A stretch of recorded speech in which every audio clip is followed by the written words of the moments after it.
Good evening. My name is Thurman Greco, and this is Let's Live with Thurman Greco, coming to you from Woodstock Educational Television, Channel 23, and also from YouTube.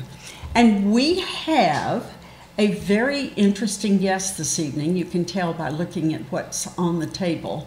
So can we start with you introducing yourself, and we'll start talking about these goodies. Sure. My name's Carol White. I have Voices of the Stones in the Woodstock Flea Market with my partner Mary. We sell crystals and jewelry. I was born and raised here in Woodstock and have been selling crystals. It kind of accidentally became my career. I've been selling crystals for 34 years. Wow. Yeah. It was my first job here in Woodstock at Three of Cups Crystal Shop on the Village Green, which is in the location where Modern Mythology is today. It used to be in that location where Modern Mythology is on the Village Green. So I was 17. I got a job there with a woman named Taishi Moonfeather and Hawk, who Taishi Moonfeather today is called Free at Last, and she does a lot of drumming.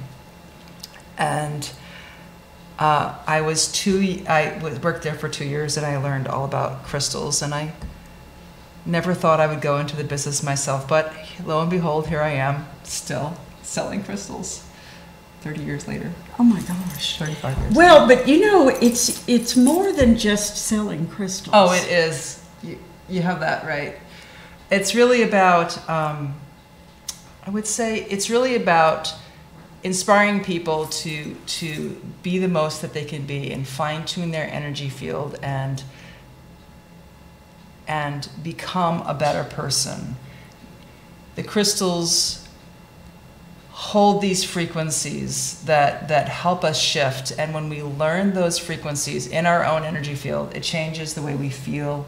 It keeps our chakras and our auric field clear and moving well, which yields more centeredness, more calm, more balanced emotions. We're not reading situations through our history that's stuck in our energy field and all of the patterns that we have stuck from previous experiences.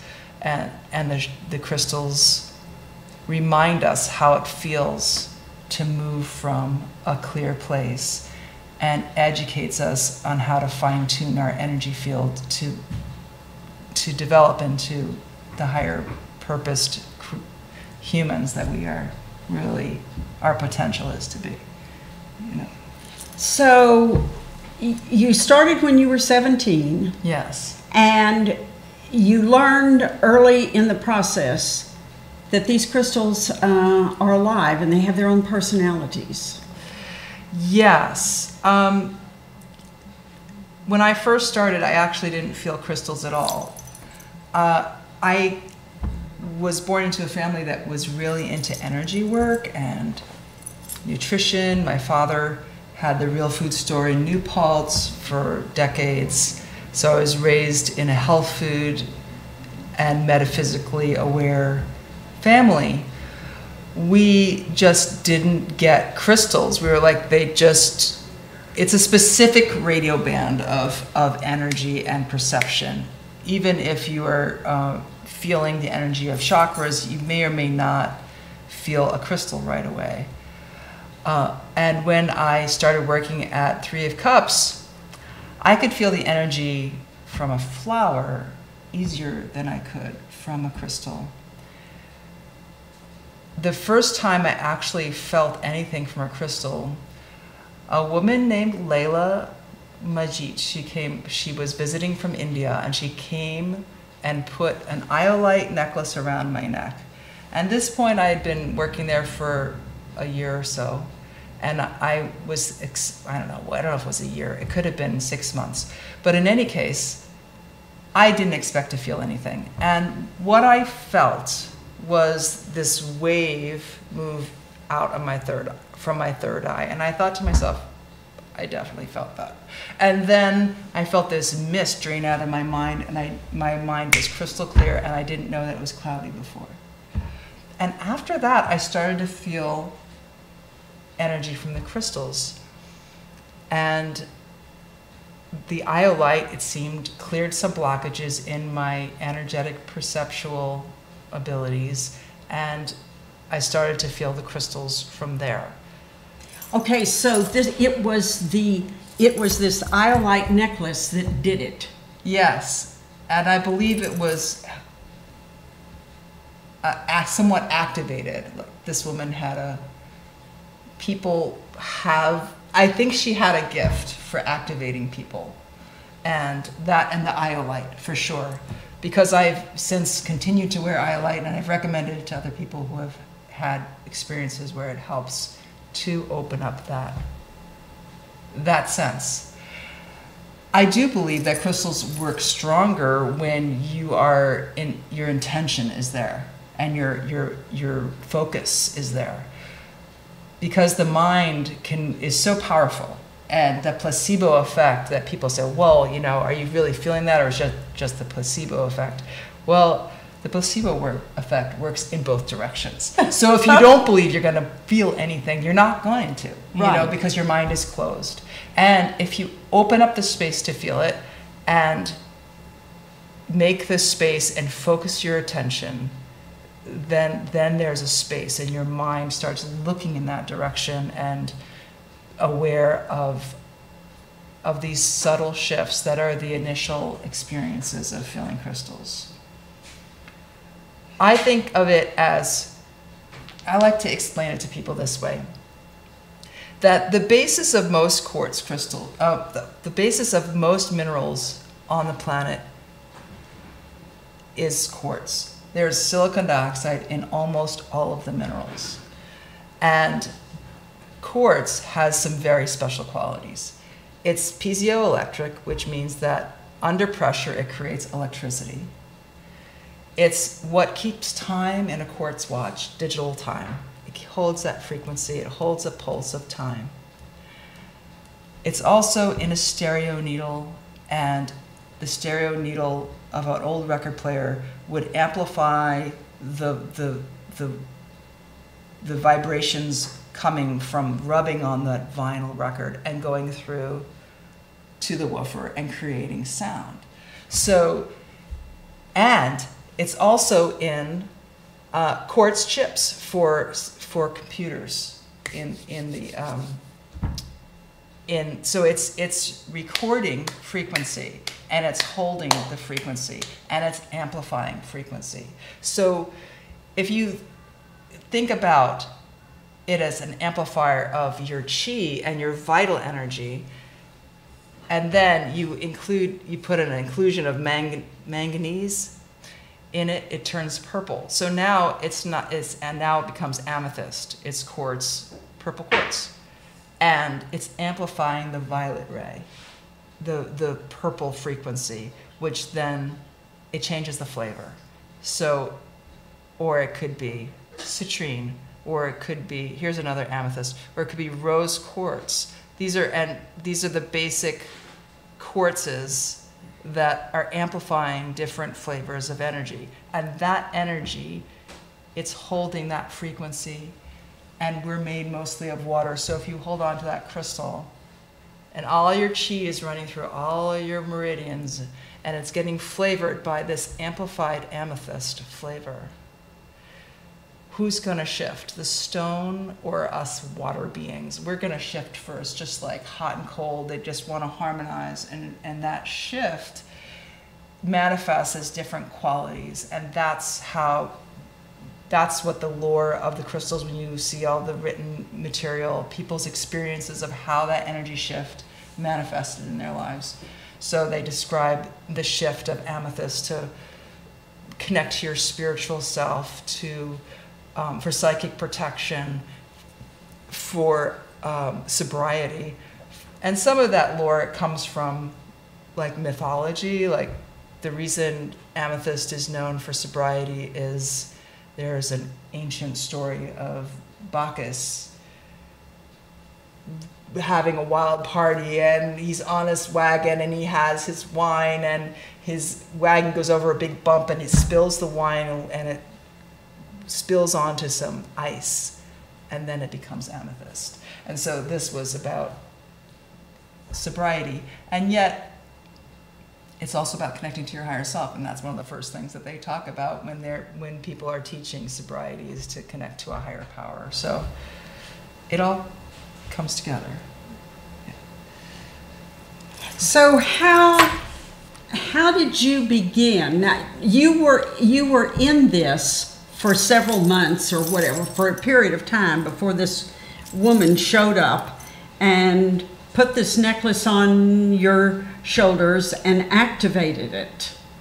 So how did you get involved in the history and the mythology, and how did you become, well, this is two questions, how did you become personally involved with each one of the stones that you work with? So when I first started working at Three of Cups, there was a lot of information to learn, and Tai Chi and Hawk were teaching me. This was in, we're talking about the late 80s. We're talking about the late 80s, 88, 89. So there was this big 80s crystal awareness, and there wasn't that much available. I'm backtracking a little bit because they were taught mostly by Native Americans.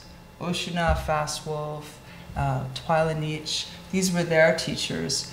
And the Senecas and the Native Americans, they have their own relationship with the stones. They call them the rock people. And they don't have to be special colors or from a mine or something. It could be a river rock that you found. And that stone person asks you through that kind of impulse to pick up that stone and carry it with you and bring it somewhere else and put it down there. So you are interacting with the stone people. And they did a lot of meditations and quartz and journeying with quartz crystals. And Katrina Raphael was just coming up, and she wrote 3 books with groups of people meditating and taking notes about what the crystals were doing and what their experiences were. And it was all hatching. And there were these little pamphlets on information on how it worked. And it worked, and it was definitely a lot about the chakras and the colors, because that light frequency really is visible in those different colors of the chakras, and what parts of the psychology and the body that the chakra governs is linked up to the color of the stone. So there's that basic knowledge there.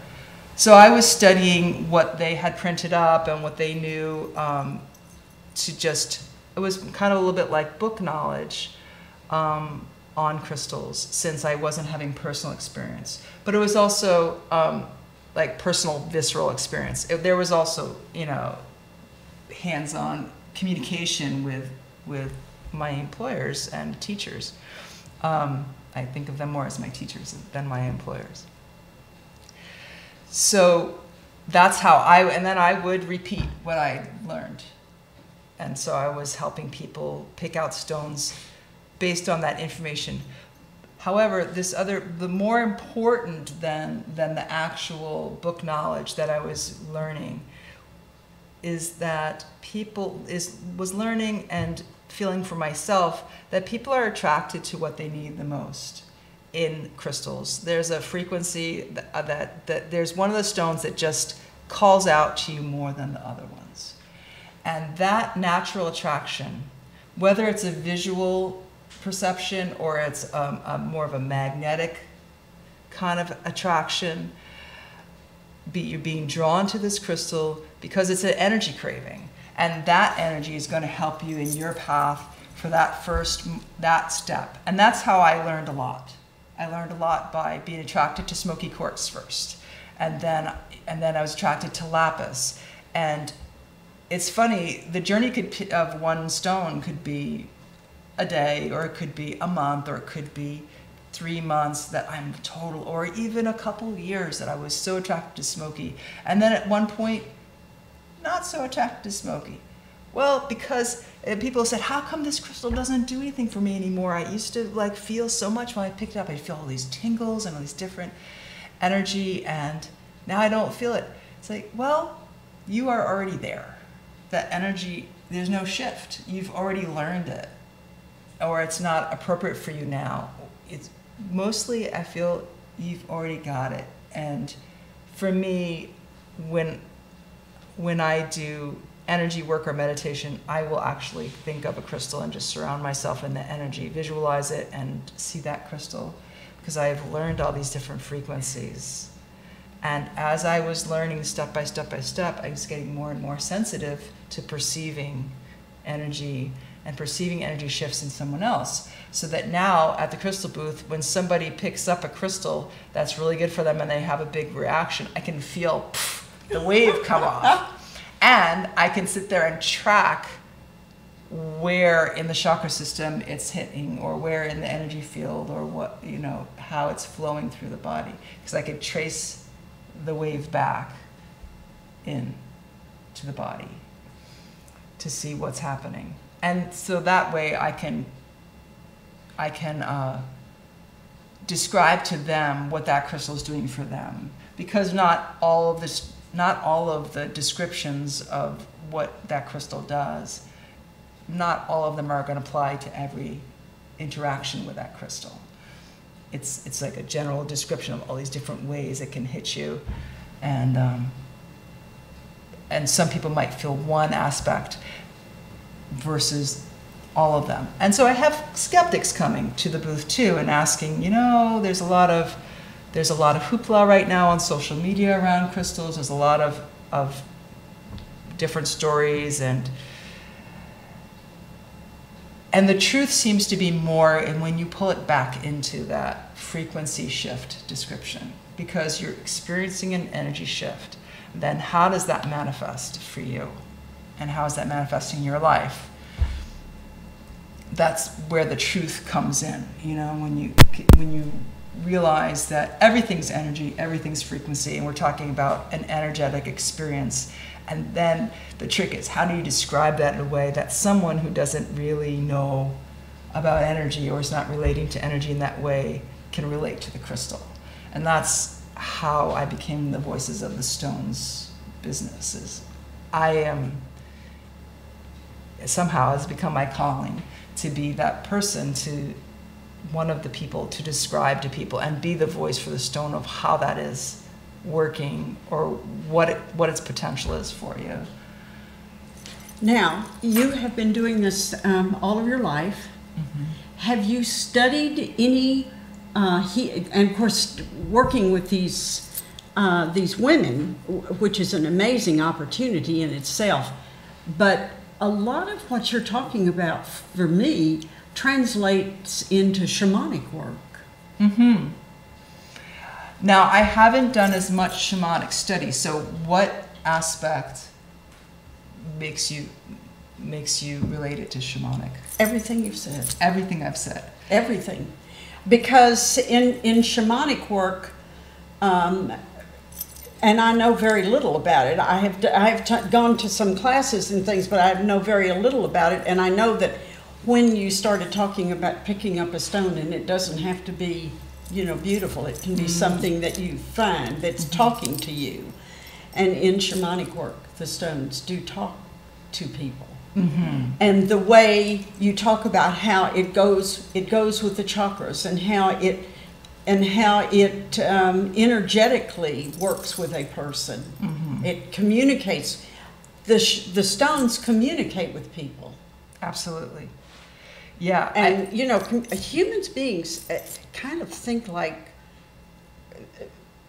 this is almost an ugly word to use, that they are superior. Mm-hmm. And what we don't realize is that the stones are there.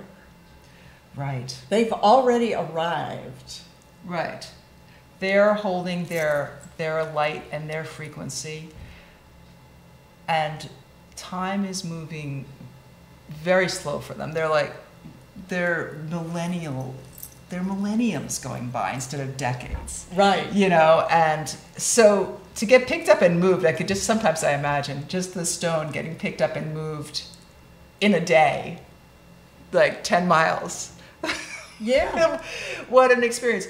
But I hear what you're saying with the shamanism, and I have some small experience with shamanism. I didn't want to speak like I am a shamanic expert, because I'm not, but we are talking about the relationship of the earth to our energetic systems, and shamanism is so much about journeying into the earth and having a relationship with the stones and having a relationship with the earth and the energy, and shifting our energy and experiencing more dimensions, and truly more dimensions to this planetary experience, right? And the stones calling to us. Right, the stones calling. You know, they're saying your name. You know, and so I don't think you have to go to school for that. I think that that's something that you become aware of, because the stone's going to say your name, and if you don't hear it, you know. It's true, and that they're there and they're calling and they're sending out their signals. Yeah. Whether people are perceiving it or not is so varied across the spectrum of people. Some people have been just educated out of the possibility that there could be something like this, and some people have always been attracted to them, and it just now they know why, because now they know about the energy of the stones. But they have been collecting them since they were a kid, or they knew about it right away and they never were deluded from that understanding. And then there's some people who come and they're following their friend who feels everything. They're like, what about this one? What about, they're so interested, but they don't feel it. And a lot of those people are actually stronger visually than they are kinesthetically. Right. Right? And they don't realize how they can perceive it, which sense to use, because the word feeling, a lot of people get tripped up on that there's supposed to be some physical experience, and feeling is just a very broad word. We really need a few more words to describe all of the dimensions of feeling, right? So when you're perceiving the energy, you could just like you said, just be attracted, or maybe you're seeing like one crystal is brighter than the others, seems to just somehow glow a little bit more than the others.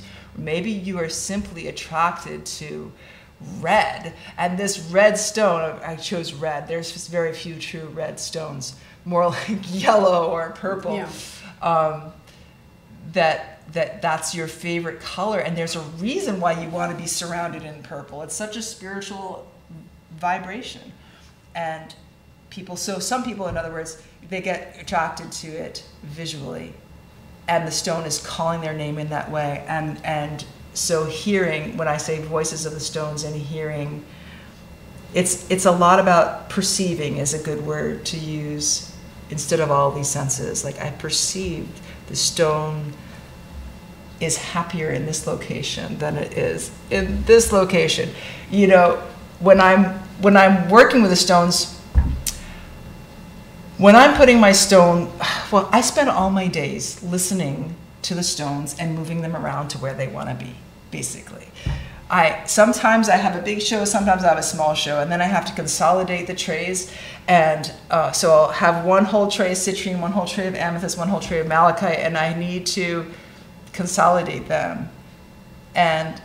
But the malachite is like, no, I don't want to be with amethyst. No, I don't want to be with citrine. And so I'm here carrying around, I wish I had a video in the warehouse of me walking around with this stone, trying to figure out where it wants to go. You have to let me know where you want to be, because I got to put you down and do something else. Yeah.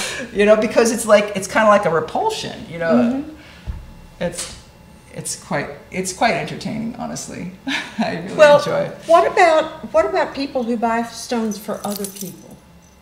So when people come looking for a stone for a gift for someone else, or I suggest, especially if they're already have experienced feeling a stone for themselves and being attracted to a stone for themselves, I just have them think about that person, take a few deep breaths, and really just connect with them, and now look at that with the intention of it's for this person. And the stone will pop up, and it'll be perfect. And sometimes people aren't confident, and I'll do it for them. But I really try to empower people to do it themselves and to explore what their skills are, what their skill sets are. You have so much. Yeah. I have crystals from Morocco, Madagascar, China, New York. I'm wearing a Herkimer diamond from New York. Oh, Herkimer diamonds are so special. Yeah, they're from all over the world, and I have them all in these little trays so that in a way that you could feel them. Hopefully, I try to magnify them. I put a lot of positive energy into them. Me and Amber helps me price, and we'll just pull in the light and put it into the crystals so that they're lit up and activated and bright and stronger than just coming out of the mind. Sometimes when they come from the mind and they've been through a lot to get to where they are, and they need to be cleared because they are recorders and amplifiers. And in that exchange of energy we were talking about, where you hold on to a stone and you feel a shift, some of what you release kind of gloms onto the crystal. And it's important to help keep them clear. If they're working with you a lot, you can, there's a lot of techniques: soaking it in water with sea salt, running it under the sink with water and imagining the water as white light. I have all these selenites here because selenite is so good at clearing energy. It's good for clearing our energy. It's good for clearing the stone's energy. This is the raw version. This is the raw version cut into like a castle to make a vortex to keep an energy flow in a room, to clear the room, or more of a polished wand. And the energy moves through the light fibers. And then these, this one has a flower of life pattern laser cut onto it, so the energy is amplifying this. Well, this little guy, you would have this one in a room to generate clarity? Yes, to clear the energy of the room. Yeah. And to bring in positive energy, divine energy, to lift the frequencies up. So I have one in each 4 corners of my house, for instance. Or you could put it in the middle of the room, or you could put it anywhere you want to lighten up, a focal point in the house to... Well, now, I understand that at some point during the year, you guys take off. It's true. We're usually on the road for September, and we're on the road for January, February, and half of March. And when we do that, we go off to big trade shows, Tucson, Arizona, and we're selling and we're trading, we're buying. We're selling. We also sell stone beads. So while we're on the road, it's a stone bead thing. We do our trade shows. We're selling stone beads. Just the same, charged up, energetic, good quality stones. Just they're cut into strands of beads, which is so funny. I remember there were times that I was driving around and I was selling stone beads and I was selling crystals to shops, and I was driving around making appointments at shops, and I started selling these beads, and I would show both to whether it was a bead shop or a rock shop, and I would show the rocks to the rock shop. They love the rocks. I show them the beads. They say, "Oh, what a nice stone. Too bad it has a hole in it."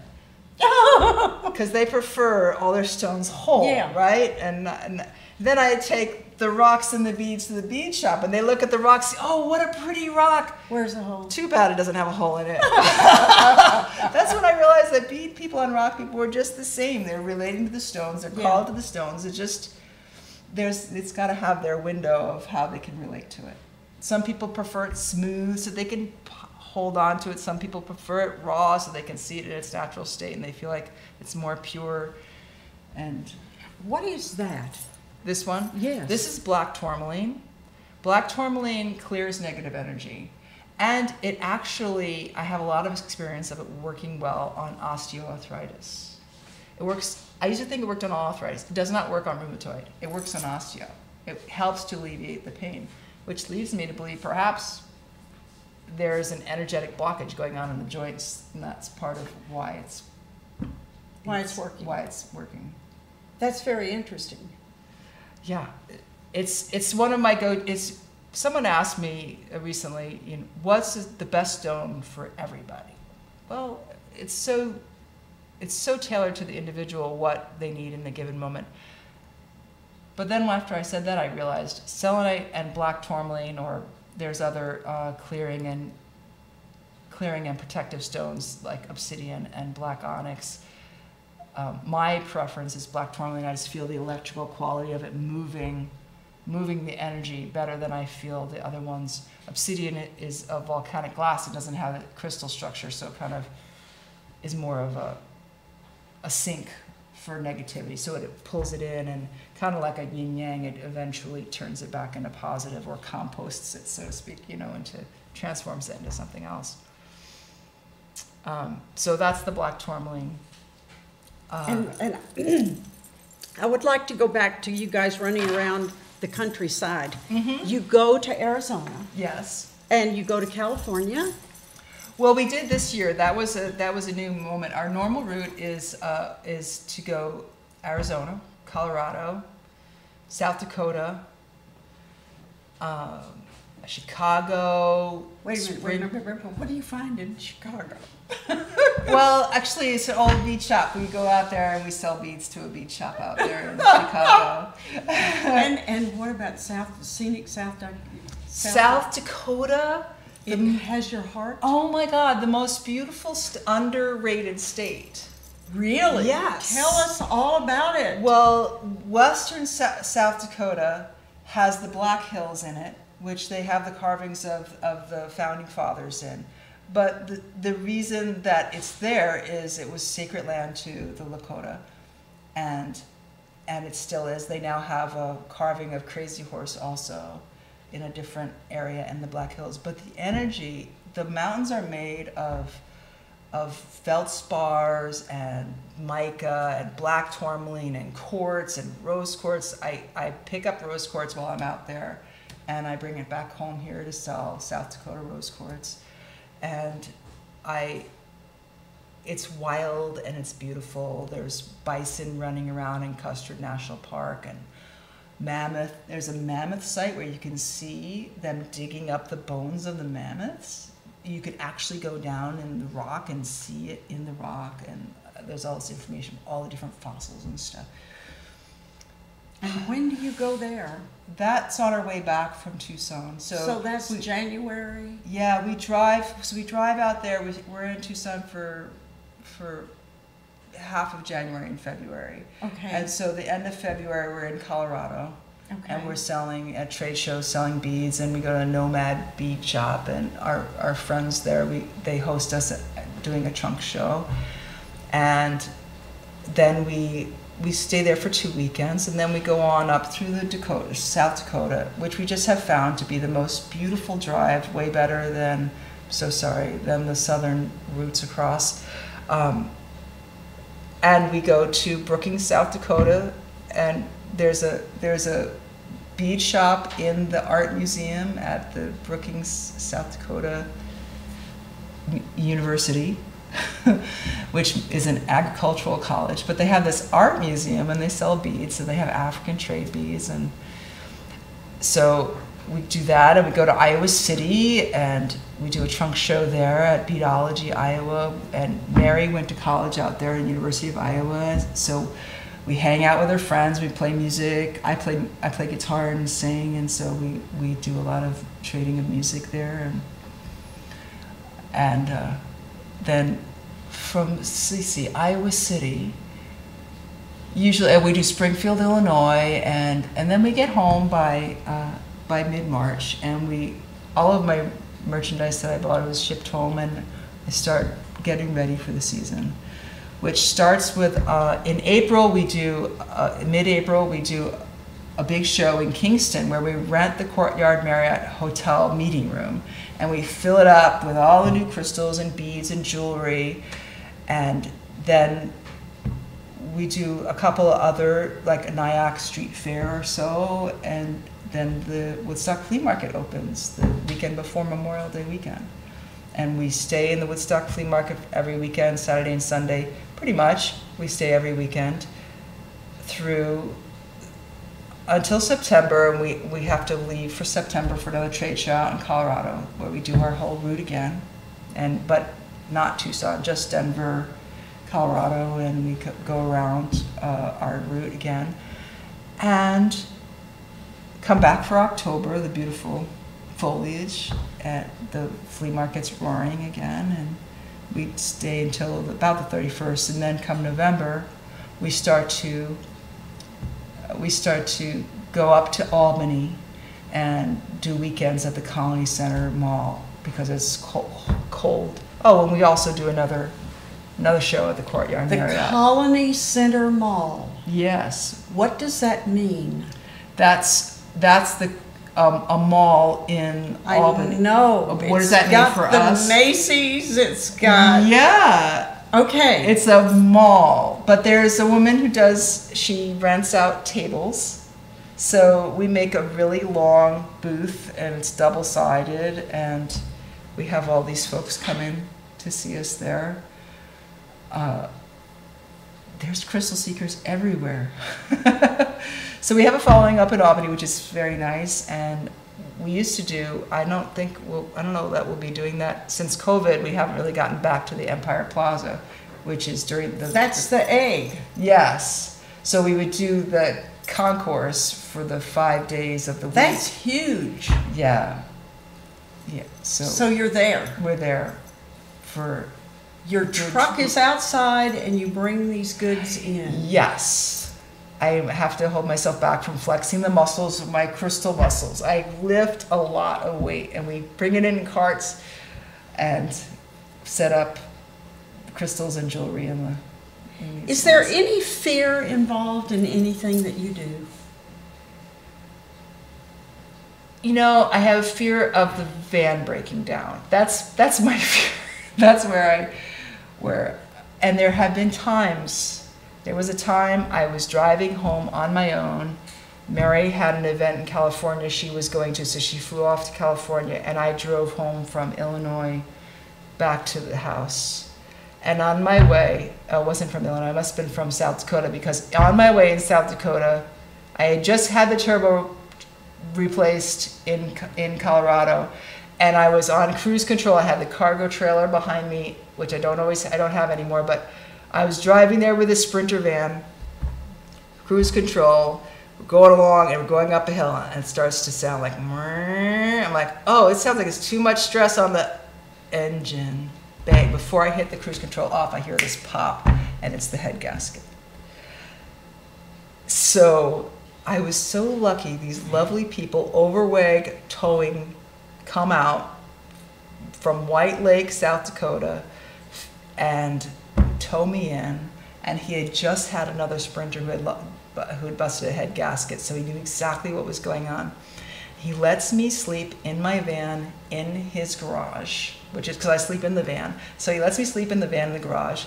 He helps me figure out my options. I figure out I've got to sell this for parts, and I find somebody who will buy it for parts.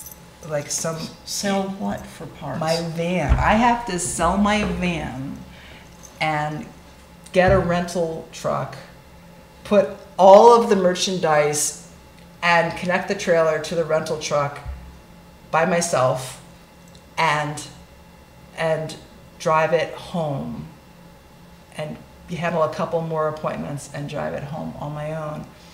And those guys, they helped me so much. I went to put the trailer ball, you know, there's a ball and hitch, and so I put it into the receptacle go to put it into the receptacle of the van, the truck that I rented, and it turns out it doesn't fit.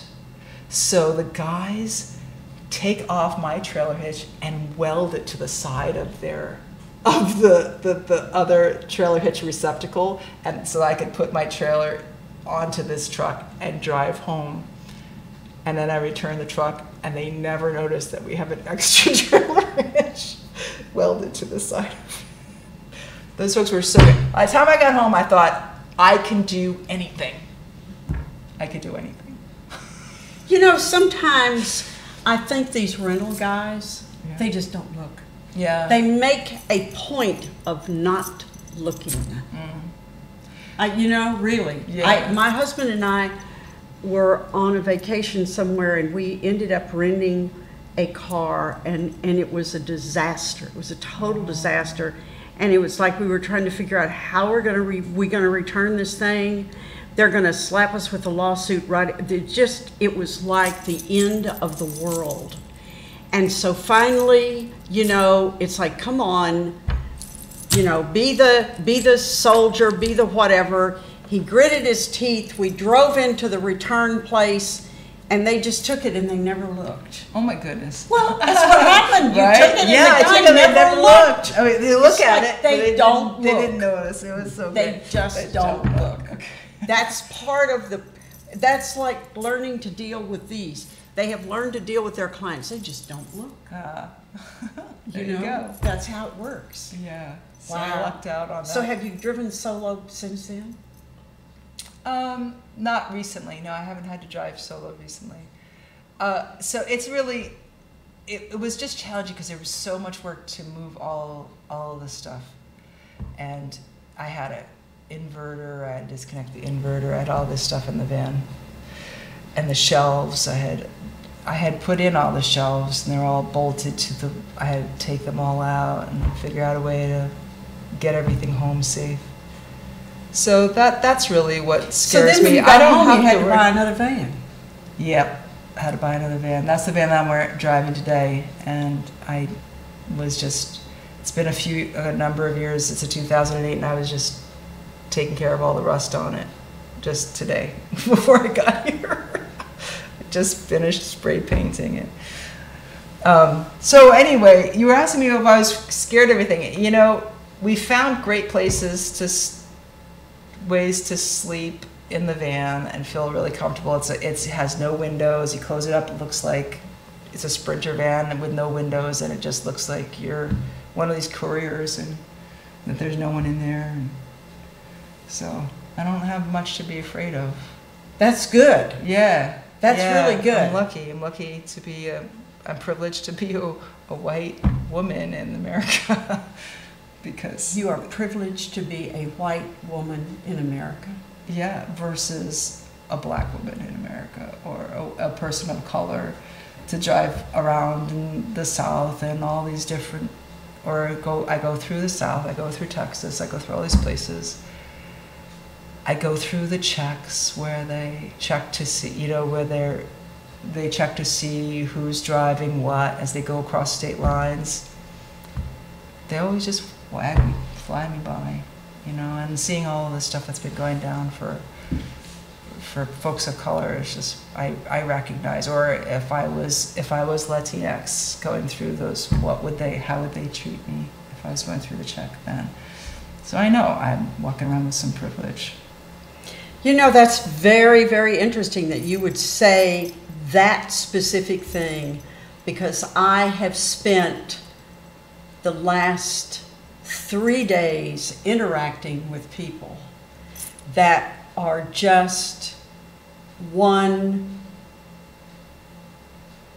going to use the word fit, but that's just fit. One fit away from being curled up in a fetal position and blowing spit bubbles.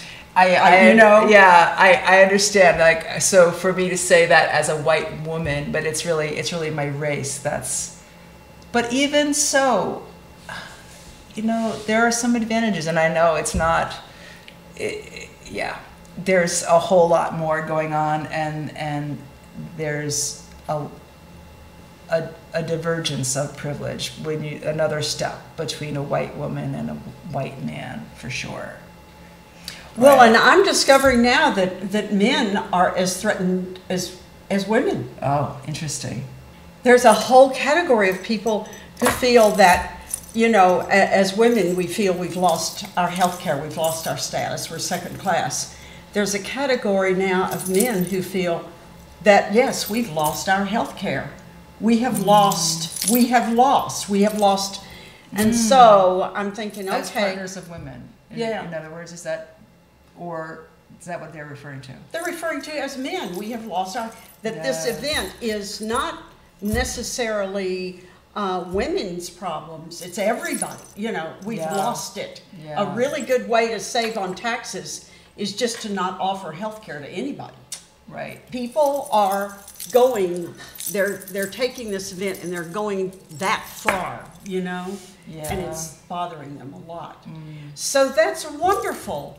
And I am personally feeling that you have a positive outlook because you're yes. It's true. These crystals, I have experienced time where I was surrounded with crystals, and I had, I didn't mention that Pieces of Mine is a crystal shop in town. That was mine and Sherry Lee. We founded that in 2000 to 2008, and then Sherry continued it after 2008 for another 5 years. When I left, I did not have a big enough crystal collection because I felt like these crystals were holding me up in a higher spiritual position. And I'm talking about an elevated, positive, optimistic, light, shiny type of a position. And when I left, boom, it was like a spiral down. And I went out to the Tucson Gem Show and the Quartzsite Gem Show that year because I was offered a job to sell crystals at a booth, and I was working there, and that was I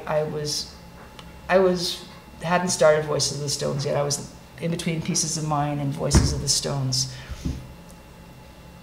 So I had this job, and by the time I left, between another dealer who used to sell to me at Pieces of Mine and the people I worked for, I had $10,000 worth of merchandise on consignment in payments in the back of my Dodge Caravan that I owed all $800 on.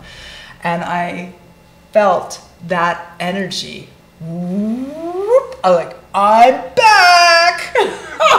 That's wonderful. So these crystals, they got a hold of me, and they hold me up here, and I am so grateful to them, and I will not turn my back on this path now. It's my life now. It's my life to really empower people to elevate themselves and to use the crystals to work to elevate themselves and become their full potential and express their soul purpose and stay positive and centered and grounded and clear. That's the plan. That's an extremely important mission at this time. It is. It is. Selenite, black tourmaline. Those are like your go-to. If you don't have selenite and black tourmaline, go out and get some, because you just hold that selenite right up against your central core and imagine it's right there in your central core, and you just feel that wind, and it elevates and it lifts your... That's all you need. That's all you need. Yeah. That's a wonderful thing. Yeah. That's It a is. wonderful thing. Let me ask you something. You have the selenite, and people come to you and they handle these. Yes. So how do the stones weather this? Okay, selenite, they say in the books that it never needs to be cleared. And it is close to true, but I always say never. I noticed selenite needs some light to stay clear all the time. If it's just in the dark, and I had one wrapped up in a pillowcase so that I could hold on to it in the middle of the night, and because it's so in its raw state, it sheds a little bit, and I didn't want. Anyway, it was in the dark for too long, and then eventually it didn't feel so good. So I brought it out into the light, and it felt all better again pretty quickly. So selenite hardly ever needs to be cleared, and you can use it to clear your other stones, which is how it comes in handy when other people are feeling that stone. They felt it feels so good, and they decide not to purchase it, or even if they do decide to purchase it, I've been really sensitized in this process, and in also other energy work that I do. I feel it in the crystal. Like sometimes it feels like a lancing pain in my hand when the energy that was released in that process is glommed onto the crystal. So I will use selenite at the booth. I'll just either put it on one or put it in front of one so the energy's like moving, or I put one on either side. And I'll let that crystal sit there for a while and clear up before I put it back out on the... So this is your workhorse. Yes. That is your workhorse. Yes. That's very, very interesting. What happens, how do you feel, or what do you do? I guess that's the best question. What do you do when somebody comes and says, I'd like to get one of these crystals to take home to my sister or my neighbor or whatever? How do you do that? Do you just say, fine, whatever you choose, or do you, how do you? Well, it depends on the person. Some of them I will say, think of that person and see what jumps out at you. More often, quite often, I will also say, well, what quality would you like to offer your sister, or what is it you're wanting to bring home to them? And depending on what they ask, what they say, I will take a selection of stones in a basket and I show, well, here's some stones that do that bring that energy. What do you think they'll like the most out of these? So I always try to empower the person to start realizing that they can perceive the energy and that they have that skill, that they just need to focus on it a little bit, and maybe with a little guidance they'll without the overwhelm of all the crystals in front of them, they can feel it. And then sometimes I just have to recognize that there are different stages in that process, and some people, they just need me to tell them what's going to work the best. And I'll ask what's the person's name, and then I think of that person's name, and I see which one goes like boing. I say, that's the best. That's a good one. Okay. Yeah. So you do use your skill sometimes to help. I do. I just don't want to be that person that says, I've got it and you don't. Yeah. Because there's a lot of teachers who are really invested in you staying the student and them staying the teacher and staying superior. Yeah. And as soon as that's going off, all of my hackles go up and my alarms go off. I feel exactly the same way. Yeah. I really feel like we need a lot of different teachers. Yes. That's how we get through life. And the teacher, you have a good teacher when they're teaching you how to feel it. They're not saying, oh, I've got it. This is the one for you. And no, that's not good for you. No, you can't do that. That one's not good for you yet. It's like, oh, watch out. Yeah. Although there are some, people, okay, so there's this thing about Moldavite right now. Have you been hearing about Moldavite at all? No, I have not been hearing it at all. Well, social media has blown up all around Moldavite, that it's going to transform your life, and you better be ready because it could wreck everything, because there's this huge transformation coming, and that's what you need. But it might just get you to your soul purpose, and it might not be catastrophic, but there's all these warning signs and warning bells about catastrophic. Oh gosh. And it's creating some skepticism, I hope, but there's a lot of people who are just they're on it. They're looking for the Moldavite. Of course, it happens at the same time that Czechoslovakia decides that they're not going to export Moldavite anymore, so it becomes really hard and drives the price up, just like the stock market. But the point is that Moldavite has been a powerful healing stone, a powerful stone about soul purpose all along, but it has not, up until these influencers mentioned, had the connotation of it's going to wreck your life, it's going to be this huge catastrophic transformation, and all the stories that have gone along. That's not to say that you're going for your transformation, you're attracted to the energy of Moldavite, and you pick that up, and it's part of your intention that you're going to go for that extreme transformation, and you manifest it in your life. Because it is a good stone for bringing in the energy of manifestation. Moldavite is a very unique crystal. It's actually a tektite. It's been in its mythology, recent mythology of energy. It was touted as a meteorite. Technically, it's a tektite, which is earth transformed by meteoritic impact. The meteorite strikes the earth, melts the sand. It goes flying up into the air, molten, and it comes back down, and it cools on its way down. It has all these little pock marks, and it comes down as a stone. Wow. And the moldavite is a green tektite, and that's what makes it unique. There's many more black and brown tektites found in other places, but the green is only found in Czechoslovakia in the Moldau Valley of the Moldau River. And it is a powerful manifesting stone, a powerful healing stone, a powerful tune into psychic awareness stone. And it's not for everybody. But in my experience up until these stories, the way it hasn't been for somebody is that it doesn't do anything for them. Some people, they pick it up and they feel the heat and they feel the tingles and they feel this kind of a headiness. And other people pick it up and they don't feel anything. And then the person who holds their superiority says, "Oh, you're just not ready for it yet." Oh, you know. But that's okay. Take it all on a grain of salt. Oh, listen, we are down to 5 minutes. So in the next 5 minutes, there have been some stones that maybe have been overlooked. Would you like a chance to talk about them, or what shall we cover in the next 5 minutes? In the next 5 minutes.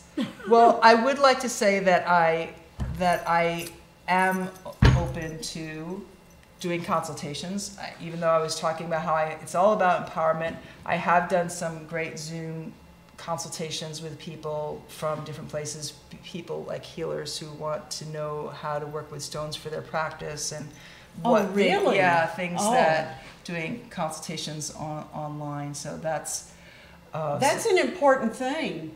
Yeah. So how do they contact you? Well, you can email me, voicesofthestones@gmail.com. Voices and stones have an S on the end. Or you can text me 914-388-1351. I will respond to texts. So you have also. classes?